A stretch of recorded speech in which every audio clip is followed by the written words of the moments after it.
우리 6월은 호국 보훈의 달로서 우리 나라를 생각하게 하는 그런 사건들이 참 많이 몰려있는 달입니다.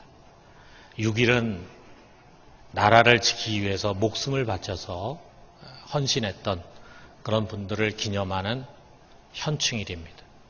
또 10일은 1987년 민주화 운동이 시작된 날입니다.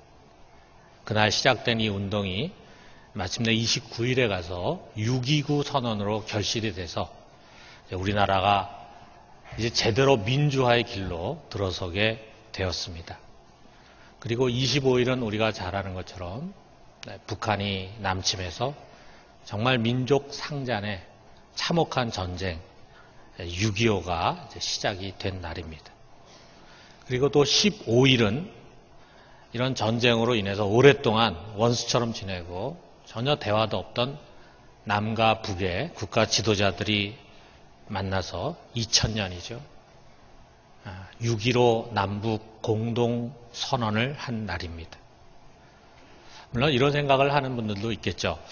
교회야 성탄절, 부활절, 성령 강림절, 맥주절 이런 것들이 중요하지 세상 사건이 무슨 상관이 있겠나 그런 생각을 갖는 분도 있을 것입니다. 아직도 한국의 많은 개신교인들은 자신들의 신앙적인 사명을 교회 안에서 교회 생활 잘해서 교회를 잘 세우고 또 교회 밖의 세상에서는 죽어가는 영혼들을 구원하는 그런 일로만 국한하려고 합니다. 공적인 영역, 다시 말하면 우리 국가, 더 나아가서는 이 지구촌 전체에서 보다 더 나은 사회, 그것을 만들어가는 일은 우리의 믿음과는 상관없는 세상 일이다. 이렇게 생각하는 사람들이 많습니다. 반면에 또 근간에 와서는요, 이런 공적인 영역에 아주 불건전한 모양으로 적극적으로 나서는 사람들도 있습니다. 어떻게 보면 이들의 신앙의 밑바닥에는 세상을 마귀가 지배하는 곳이다. 이런 생각을 가져요. 그래서 그 마귀가 온갖 국가 권력, 정치 세력, 신학문과 사상, 이념, 문화 이런 것들을 동원해서 우리 기독교를 공격하고 있다. 이렇게 보고 있어요. 그래서 교회와 우리 기독교 가르침과 그에 따르는 도덕적인 가치를 사수하기 위해서 싸워야 한다. 이렇게 생각합니다. 그래서 평상시에 정치에 아무런 관심도 없고 지식도 없는 사람들이 이것을 위해서 머리띠를 두르고 태극기를 들고 거리로 뛰쳐나갑니다. 심지어는 교회에서 집단으로 동원을 하기도 합니다. 국가를 지키기 위해서가 아니라 기독교를 지키기 위해서. 어떻게 보면 현대판 십자군이라고도 할 수 있습니다. 우리 한국 교회는 너무 이원론적인 성향이 강하다가 보니까 이런 정치적인 무관심과 불건전한 정치화로 병들어가고 있어요. 정말 하나님의 바른 말씀으로 돌아오지 않는 한 이런 그릇된 성향은 앞으로도 더 심화될 것으로 우려가 됩니다. 이렇게 되는 것은 매주일 말씀이 선포되는 강단에서 신앙과 국가의 문제, 개인적인 신앙과 공적인 신앙의 문제, 그리고 하나님 나라와 세상 나라의 관계에 대한 말씀이 선포되지 않기 때문입니다. 그것을 설교하는 설교자나 설교를 듣는 교인들이 이것을 모두 정치적인 설교라고 생각을 하면서 꺼려합니다. 근데 여러분 우리가 이런 것을 생각해 봐요. 목회자나 설교자들이 우리 교인들로 하여금 성경적인 가정생활, 세상적인 가정생활이 아니라 성경의 말씀에 근거한 가정생활을 해야 한다 이렇게 생각하기 때문에 자주 가정에 관한 설교를 하게 됩니다. 설교만이 아니라 가정생활 세미나 또 결혼 세미나 이런 것들을 갖기도 하죠. 또 직장생활을 어떻게 해야 되느냐 이런 것에 대해서도 말씀을 통해서 가르칩니다. 그래서 일터 사역과 관련된 세미나도 많이 있습니다. 왜 그렇습니까? 이 가정이라든지 직장이라고 하는 것은 교회에서 배운 신앙을 실천하는 실천의 장이기 때문이에요. 중요하지 않습니까? 그런데 그보다 훨씬 더 광범위한 장으로서의 국가라고 하는 것이 있잖아요. 이 국가에서 우리가 어떻게 해야 되는가? 이거는 왜 말씀으로 가르치지 않습니까? 그건 정치적 설교가 아닙니다. 여러분, 우리가 가정과 직장에서의 책임 윤리를 가르치는 것처럼 국가에 대한 책임을 가르치는 것입니다. 이 책임을 바르게 실천하기 위해서는요, 옳은 정치에 대한 분별력을 키워줘야 합니다. 그리고 그 분별력은 무슨 세상에 잡다한 정치 이론에서 나오는 것이 아니라 바로 이 성경에서 나오는 것이어야 합니다. 마치 여러 우리 청소년들이 있는데 그 청소년들 요즘은 학교에서도 이제 성교육도 하잖아요. 건전한 성교육을 해줘야 합니다. 그런 성교육을 해주지 않으면요, 오히려 왜곡된 성문화에 오염이 되기 쉬워요. 아이들이 어떤 특별한 것을 고립되고 갇혀 사는 게 아니잖아요. 이 세상에 온갖 문화의 영향을 받으면서 살아가는데 정말 건전한 성문화와 성에 대한 지식을 갖고 있어야 그런 것을 바르게 분별하고 소화를 해나가는데 그런 게 전혀 없으면요, 오히려 거기에 확 오염이 돼버립니다. 왜곡된 성문화에. 마찬가지입니다. 우리 교인들에게 이 공적인 영역에서의 신앙에 대해서 바르게 가르쳐주지 않으면은 자기도 모르는 가운데 불건전한 정치화에 오염이 되기가 쉽습니다. 그러므로 이 정치적 책임에 대한 설교는요, 굉장히 중요한 것입니다. 오늘은 우리가 하나님 나라와 세상 나라에 대해서 한번 좀 생각해 보고 싶습니다. 여러분, 우리 모두는 다 대한민국의 국민이지요. 그러나 그 이전에 우리는 또 천국 시민이기도 합니다. 우리 빌립보서 3장 20절에 이렇게 말씀하고 있잖아요. 그러나 우리의 시민권은 하늘에 있는지라 거기로부터 구원하는 자 곧 주 예수 그리스도를 기다리노니 그랬어요. 여기에 이 하늘이라고 하는 그것은 이 땅에 임한 하늘나라, 다시 말하면 하나님 나라를 가리키는 것입니다. 그것이 이제 미래에 언젠가 주님이 오신 날 완성이 될 것입니다. 우리는 그날을 기다리죠. 그렇지만 우리는 지금 완성되진 않았지만 그 하늘나라, 하나님 나라에 속해 있어요. 우리는 하나님 나라의 백성입니다. 그러면서 동시에 우리는 대한민국의 국민입니다. 자, 이 묘한 이중성이 있습니다. 그렇다면 하나님 나라의 시민권을 가진 자로서 우리는 이 세상에 대해서 어떤 책임이 있을까? 내가 어떤 책임을 가져야 할까 이전에 하나님은 우리들에게 어떤 책임을 요구하실까라고 하는 걸 우리가 생각해 봐요. 자, 이것을 이해하는 데 있어서 가장 도움이 되는 인물이 바로 성경의 다니엘이라고 하는 인물이에요. 자, 그는 원래 유대인 왕족과 귀족의 후손인데 바벨론의 포로로 끌려왔습니다. 그런데 다른 유대인과 좀 달리 그는 바벨론의 느부갓네살 왕부터 시작해가지고 바사, 페르시아의 다리오 왕에 이르기까지 아주 높은 고위 관리로 지낸 사람입니다. 그런데 여러분 이게 지금 묘지입니다. 묘지. 어디에 있는 묘지냐면 우즈베키스탄에 있는 묘지예요. 제가 지난번에 우즈베키스탄을 방문했을 때 이 사마르칸트에 갔더니 여기에 이 거대한 묘지가 있고 여기를 관광지로 구별했는데 이게 누구의 묘냐 하면 다니엘의 묘라는 거예요. 다니엘의 묘.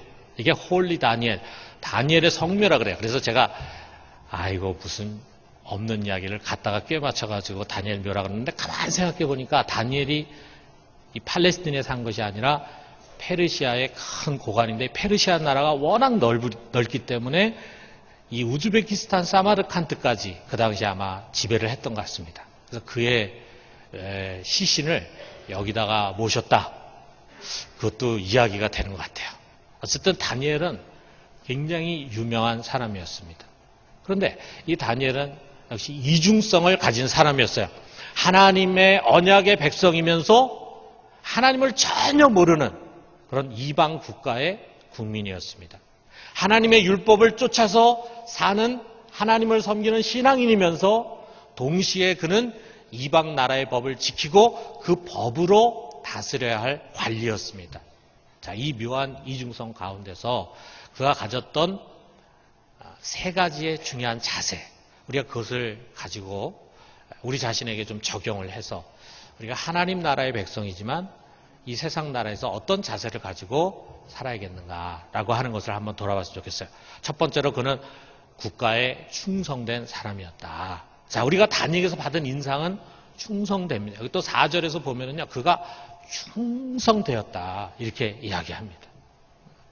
이렇게 높은 관직에 여러 왕을 거치면서도 계속 높은 관직에 있었던 것은 그가 충성됐기 때문이죠.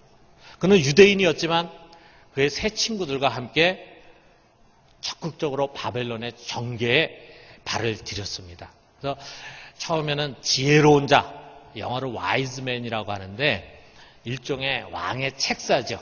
왕의 자문단 같이 생각하면 될 겁니다. 그가 이제 무엇을 정하려고 할 때 아마 이들에게 자문을 구하고 그래서 박사라고도 이제 부르는 사람들입니다. 그것으로 시작했는데 그러다가 느부갓네살 왕의 꿈을 아주 정확하게 해석하면서 그의 신임을 받아가지고 그가 이 자문단의 이 책사들의 우두머리가 되고 아울러서 바벨론의 총리가 됐습니다. 그리고 훗날 마지막에는 페르시아 바사의 다리오 왕 때 3명의 총리 중에 한 사람이 되어서 사역을 했습니다.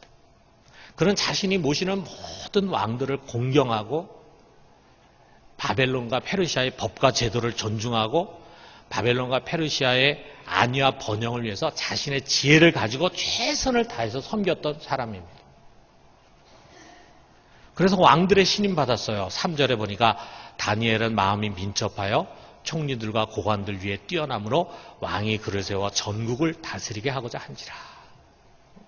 그의 충성됨, 그의 지혜로움, 그의 탁월함, 그것 때문에 왕이 그를 높은 고관으로 세워서 나라를 다스리게 했다는 것입니다. 여러분, 이것이 세상 국가에 대한 우리 그리스도인들의 올바른 자세입니다. 다니엘처럼 우리 역시 하나님 나라의 백성으로서 이 대한민국이라고 하는 나라에 보내심 받았어요. 여러분, 우리가 우리의 시민권이 천국에 있다, 천국 시민이라는 이유로 이 세상 나라 대한민국은 내 나라가 아니다, 이렇게 생각해서는 안 됩니다. 이 한국은 하나님이 여러분과 저에게 허락하신 소중한 우리의 조국입니다. 그렇다면은 먼저 이 나라를 사랑하고 국가에 충성하는 것이 올바른 신앙인의 자세입니다. 하나님께서 이 나라에 허락한 주권이 있어요. 그걸 우리가 통치권이라고도 하고 공권력이라고도 합니다. 우리는 그러한 공권력에 순복해야 합니다. 우리 국민들의 선거에 의해서 세워진 통치자를 존중하고 그들을 위해서 우리는 기도하는 봉사를 게을리해서는 안 됩니다. 여러분, 우리는 길거리에서 늘 차를 타고 다니면서 교통법규라는 게 있죠. 이런 작은 교통법규부터 시작해서 이 나라에 수많은 법과 제도가 있는데 그것들을 우리는 존중하고 잘 지켜야 합니다. 자신의 이해관계에 따라서 자기에게 해가 되면 안 지키려고 하고 이익이 되면 지켜야 된다고 하고 이렇게 하는 것은 양심을 따르는 우리 그리스도인의 자세가 아닙니다. 우리 베드로전서 2장 13절에서 14절에 보니까 이런 말씀이 있어요. 인간의 모든 제도를 주를 위하여 순종하되 혹은 위에 있는 왕이나 혹은 그가 악행하는 자를 징벌하고 선행하는 자를 보상하기 위하여 보낸 총독에게 하라. 우리 사회에 있는 모든 제도, 그것은 공공의 이익과 선을 위하여 만든 것이기 때문에 거기에 순복해야 된다라고 하는 것을 말씀합니다. 그러므로 여러분, 우리 그리스도인들은 국방의 의무를 철저히 이행해야 합니다. 우리뿐만이 아니라 우리의 자녀들 군대 보내야 합니다. 미꾸라지같이 요리조리 빠져가지고 군대 안 보내려고 하는 노력은 그거는 세상 사람은 할 수 있을지 모르지만 하나님 앞에 사는 우리 그리스도인들이 해서는 안 되는 일입니다. 여러분, 우리는 납세의 의무를 충실하게 이행해야 합니다. 세금을 낼 자에게 세금을 바쳐야 합니다. 국가를 위한 국민으로서의 의무를 우리 그리스도인들은 오히려 안 믿는 세상 사람보다 더 충실하게 감당해야 합니다. 그것이 분명한 하나님의 뜻이에요. 그것이 다니엘이 우리들에게 보여주는 충성의 모습입니다. 그러므로 우리 모두가 성실한 시민으로서 나라에 충성된 사람들 되기를 주님의 이름으로 축원합니다. 자, 둘째로 하나님의 말씀이 국가의 법에 우선했다라고 하는 거예요. 여러분, 다니엘은 정말 왕에게 충성돼서 그의 명령에 순종했습니다. 그렇지만 무조건 순종은 아니었어요. 그것이 하나님의 말씀과 상치될 때 그는 단호히 하나님의 말씀을 쫓았습니다. 처음에 이제 바벨론의 관리가 되는 그 시험을 치르는 과정에서 그 그 수련을 하는 과정 속에서 거기서 지정된 음식을 먹어야 되는데 그 음식들 중에는 율법에서 부정한 음식으로 지정해서 먹어서는 안 되는 것들이 있었어요. 그랬을 때 그는 그러한 부정한 음식, 고기들로 자기를 더럽히려고 하지 않았습니다. 그래서 그냥 채소만 먹었어요. 또 그의 세 친구들은요, 느부갓네살 왕이 큰 평원에다가 엄청나게 큰 신상을 만들고 거기에 절해라. 만약에 절하지 않는 놈은 내가 풀무불에 던져 처형하겠다. 이렇게 협박을 했음에도 불구하고 그 세 친구들은 절하지 않았습니다. 명령에 불복했습니다. 왜? 그것은 우상을 섬기지 말라고 하는 하나님의 말씀에 어긋나는 것이었기 때문이에요. 자, 여러분. 분명히 이 국가는요, 하나님이 허락해 세웠어요. 하나님께서 이 국가의 통치권을 허락했습니다. 그리고 하나님은 이 나라를 다스리는 권력자 통치자를 하나님의 종이다. 이렇게 부르셨어요.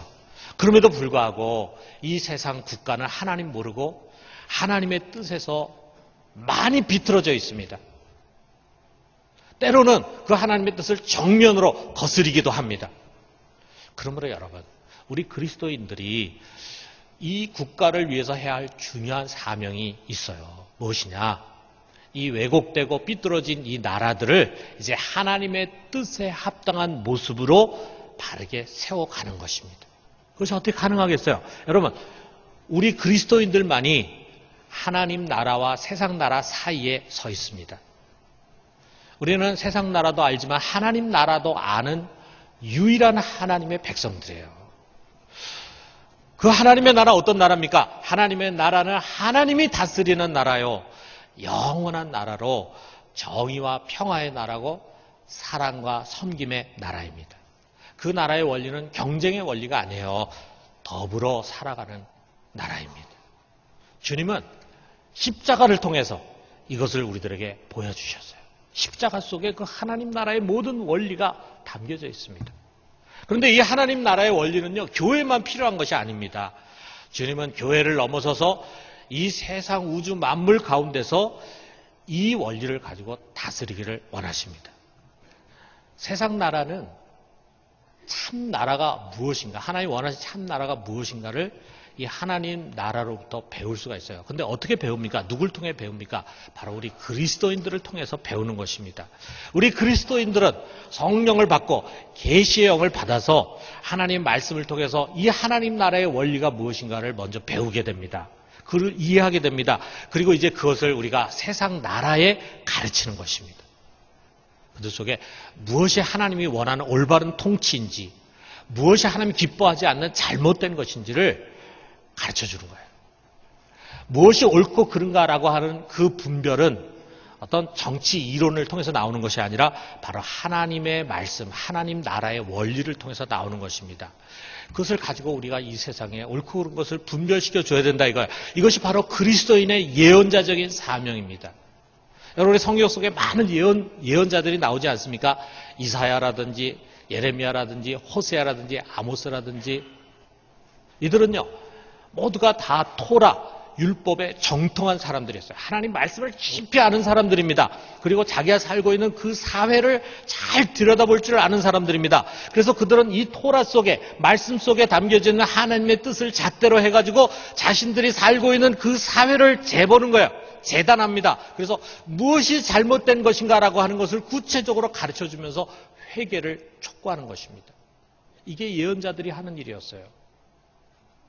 여러분, 우리가 다니엘을 보면은요, 다니엘이 살던 시대의 그 느부갓네살 왕은 느부갓네살 왕 때 바벨론의 최전성기잖아요. 가장 넓은 영토를 차지하고 적이 없었습니다. 그러다 보니까 이 사람이 엄청 교만해지고 그리고 불의로 가득 찬 정치를 하는 거예요. 그랬을 때 그 느부갓네살에게 이 다니엘은 하나님의 징계를 경고하면서 돌이킬 것을 간청합니다. 그가 다니엘서 4장 27절에 왕에게 이렇게 말합니다. 그런즉 왕이여, 내가 아뢰는 것을 받으시고 공의를 행함으로 죄를 사하고 가난한 자를 긍휼히 여김으로 죄악을 사하소서.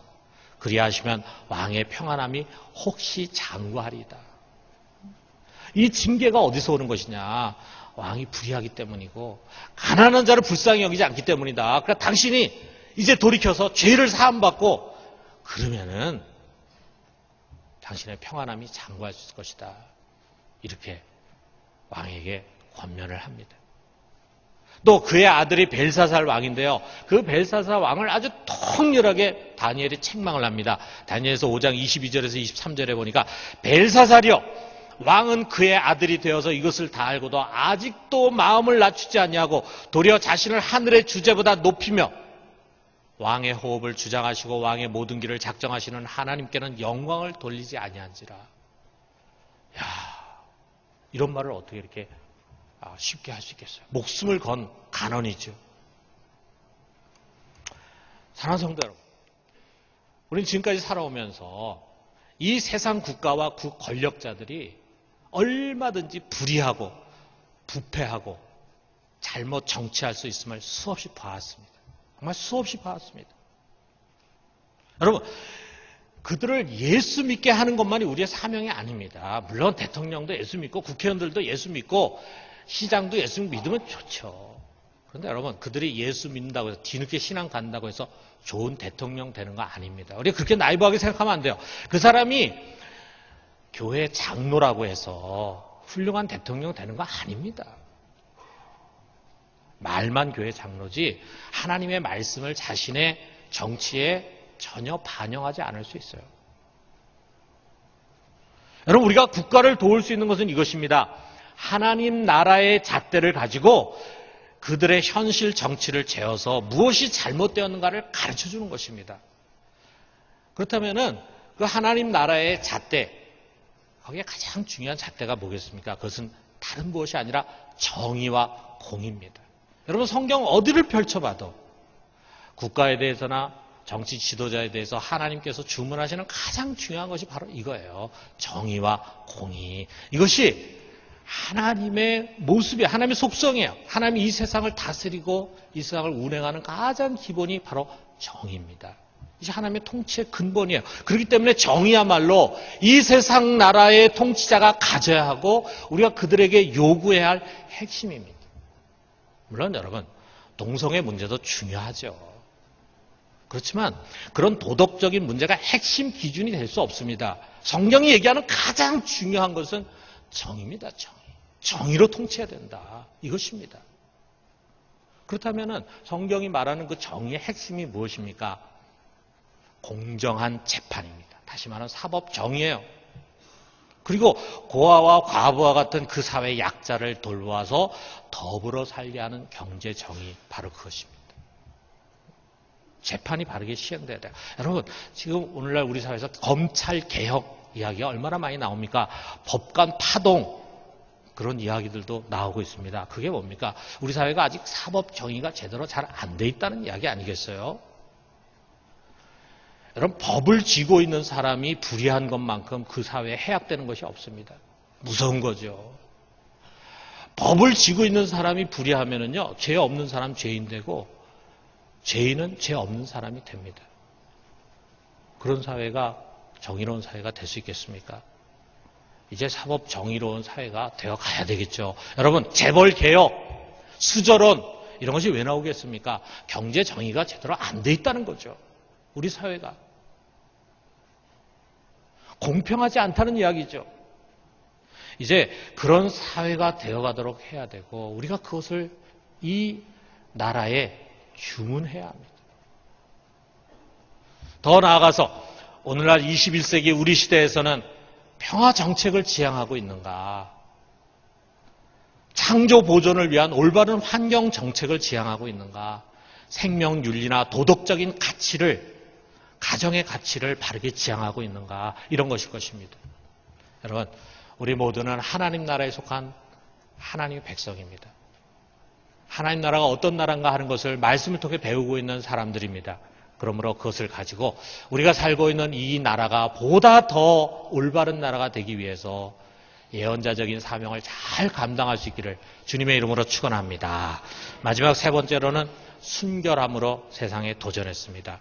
여러분, 다리오 왕이면은요, 이 느부갓네살 왕 다음에 한참 뒤에 있는 왕인데 그때 이 다니엘이 총리로 있었다고 한다면 굉장히 나이가 많은 고령이었을 것이다 생각이 돼요. 그러면 벌써 은퇴하고도 남을 나이인데 그럼에도 불구하고 다리오 왕이 그를 붙잡고 그에게 큰 일을 맡긴 것은 누구보다도 그를 신뢰했기 때문이에요. 자, 그러다 보니까 자연히 그를 시기하는 사람들이 많이 있었겠죠. 그들은 이 다니엘을 어떻게든 낙마시키기 위해서 그를 고소할 것을 샅샅이 뒤져봤습니다. 그런데 결과가 어땠습니까? 여기 4절에 보니까 이에 총리들과 고관들이 국사에 대하여 다니엘을 고발할 근거를 찾고자 하였으나 아무 근거 아무 허물도 찾지 못하였으니 이는 그가 충성되어 아무 그릇됨도 없고 아무 허물도 없음이었더라. 자, 놀라운 얘기 아닙니까? 이 사람이 지금 반짝 총리가 된 게 아니에요. 이 사람은 젊어서부터 정치에 입문했습니다. 그리고 고령에 이르기까지 오랜 세월 동안 권력의 중심부에 있었습니다. 그런데 그 오랜 세월 동안 권력의 중심부에 있었던 이 다니엘을 털어봤는데 아무 허물도 찾을 수 없더라 이거죠. 우리는 정권이 바뀔 때마다 국무총리, 장관 임명하면서 인사청문회를 하는데 그것을 보면서 그냥 안타까움을 금할 수가 없습니다. 모두가 다 흠결투성해요. 사실 장관 후보에 오를 정도로 능력과 경력을 갖춘 엘리트들이니까 우리 같은 사람들이 아니니까 그동안에 계속해서 알게 모르게 권력의 중심부나 외연에 있었던 사람들이겠죠. 자, 그런데 그런 사람들의 실상이에요. 위장 전입은 기본이고 그 위에 별의별 허물들이 다 나옵니다. 어떻게 보면 그 권력의 중심부에 가기까지 이 부패 공화국에서 옷을 더럽히지 않고 살기 어렵다 그런 이야기겠죠. 아마도 그들을 검증한다고 몰아세우는 국회의원들 역시 거꾸로 세워가지고 탈탈 털면은 다 대동소이할 것이다 생각합니다. 여러분, 기독교인이라고 해서 다르겠습니까? 여러분, 어떤 정치인이 교회를 다니고 있다, 교회 집사다, 교회 장로다 그런다고 해서 그러면 청렴할 것이다 그런 확신이 오십니까? 여러분, 만약에 다니엘 같은 사람, 이런 사람이 국무총리 후보가 돼가지고 인사청문회를 한다고 한다면은 그 인사청문회는 아마 놀람과 감동의 물결이 되었을 것입니다. 여당이건 야당이건 아니 이런 사람이 지금까지 이렇게 수많은 권력을 누린 사람이 어떻게 이렇게 살 수가 있나. 아마 그들 스스로에게 큰 도전과 감동이 됐을 거라 이거예요. 만약에 이 사람이 신실한 기독교인이었다면 TV 앞에서 그 인사청문회를 본 국민들은 하나님께 영광을 돌리고 우리 기독교를 다시 보려고 할 것입니다. 여러분, 우리는 다니엘에서 배워야 합니다. 우리 그리스도인들이 이 세상을 변화시키는 것은 화려한 말로서가 아닙니다. 하나님 앞에서 사는 삶을 통해서입니다. 여러분, 우리가 그저 종교인이 아니고 진정 예수 그리스도를 나의 주로 고백하고 그분의 통치를 받는 하나님 나라의 백성이라고 한다면 당연히 우리는 정직하고 순결하고 양심적인 사람이 되지 않을 수 없을 것입니다. 바울처럼 말입니다. 여러분, 바울이 사도행전 24장 16절에서 그가 어떻게 살아가고 있고 살아왔는가를 이렇게 고백하잖아요. 우리 같이 한번 읽어봅시다. 나는 하나님과 사람에 대하여 항상 양심의 꺼리낌이 없기를 힘쓰나이다. 이 표현을 봐요. 나는 양심의 꺼리낌이 없는 사람입니다. 이렇게 말하지는 않습니다. 우리가 세상을 살다 보면 어떻게 그렇게 살 수가 있겠어요. 그러나 나는 평생 하나님과 사람 앞에 양심의 꺼리낌이 없기를 위해서 노력합니다. 힘씁니다. 여러분, 이것이 바로 이 땅에 임한 하나님 나라가 이 세상에 있는 세상 나라를 흔드는 힘입니다. 여러분, 이것이 그리스도인들이 국가를 변화시키는 힘입니다. 이 나라를 부패공화국이라고 하는 오명에서 바르게 잡아가는 길이고 이 땅에 정의를 실현하는 길입니다. 이것이 우리 후손들에게는 조금 더 살기 좋은 나라, 조금 더 공평한 나라, 좀 더 정의로운 나라, 좀 더 신앙생활을 번듯하게 양심적으로 할 수 있는 그런 환경을 만들 수 있는 길입니다. 그러므로 사랑하는 성도 여러분, 우리 교회는 보다 더 청렴한 교회가 됩시다. 우리 모두는 보다 더 순결하고 양심적인 그리스도인이 됩시다. 그래서 이 나라를 하나님의 뜻에 합당한 더 좋은 나라로 세워갈 수 있기를 주님의 이름으로 축원합니다.